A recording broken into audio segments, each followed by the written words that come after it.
అందరికీ నమస్కారం. Welcome to Shri Sairam properties Vijayawada. ఇవాల్టి వీడియోలో మీకు విజయవాడ నున్న మెయిన్ రోడ్‌కి దగ్గరలో ఉన్న స్థలం రేటుకే వస్తున్న ఒక G+1 ఇండిపెండెంట్ హౌస్‌నైతే ఇక్కడ నేను చూపించబోతున్నాను. మీరు చూస్తున్న బిల్డింగేనండి ఈరోజు మనకి సేల్‌కొచ్చిన హౌస్ అనమాట. ఈ హౌస్ వచ్చేసరికి మనకి స్థలం రేటుకే మన ముందుకి సేల్‌కైతే వచ్చింది. ఈ హౌస్ మొత్తం కూడా ఇక్కడ మనకి 12 సెంట్లు ఉంటది. అంటే ఇంచుమించుగా 576 గజాల ఈ G+1 ఇండిపెండెంట్ హౌస్ అయితే మనకి సేల్‌కైతే ఉంది.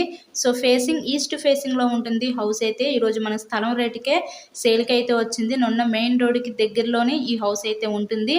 ఈ హౌస్ కాస్ట్ ఎంత అనుకుంటున్నారు? కేవలం 80 లక్షలు మాత్రమే. ఈరోజు 80 లక్షలకే 576 గజాల ఈ G+1 హౌస్ అయితే మనకి విజయవాడ నున్న ఏరియాలో సేల్‌కుంది. మీకు కనుక ఇంట్రెస్ట్ ఉంటే స్క్రీన్ మీద మా కాంటాక్ట్ నెంబర్స్ అయితే ఇచ్చాము. సో వాటికి కాల్ చేసి హౌస్‌ని అయితే విజిట్ చేయండి. ఇలాగే మీరు మరెన్నో ప్రాపర్టీ వీడియోస్ చూడాలనుకుంటే మా ఛానల్‌ని కూడా సబ్స్క్రైబ్ చేసుకొని పక్కనే ఉన్న బెల్ ఐకాన్ కూడా యాక్టివేట్ చేయండి. నున్న లొకాలిటీ అండి మనకి చాలా ఫాస్ట్‌గా డెవలప్‌మెంట్ అవుతున్న ఏరియా అనమాట. మంచి ఏరియానే ఈ ఏరియా అయితే మనకి బస్ స్టాండ్‌కి రైల్వే స్టేషన్‌కి ఒక 12 కిలోమీటర్ డిస్టెన్స్‌లో ఈ ఏరియా అయితే మనకుంటుంది. చాలా డెవలప్డ్ ఏరియా అనమాట. అలాగే ఈ ఏరియాలో 12 సెంట్ల ఈ స్థలం రేటుకే ఇల్లు అయితే సేల్‌కుంది. కేవలం 80 లక్షలు మాత్రమే. Thank you so much.